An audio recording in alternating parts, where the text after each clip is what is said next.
Once you have gotten it into your invert, your bottom hand / your inside hand is going to come all the way down to the base of the pole and thumb is going to be pointing down. I'm going to bring my hands higher up the pole now, so I've got a bent in my elbow.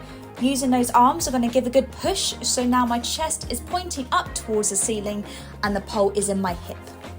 The back leg is now going to come off and it's going to come towards my face, so I've still got the grip of the pole really high up my thigh, and I keep my knees close in and think knee to face.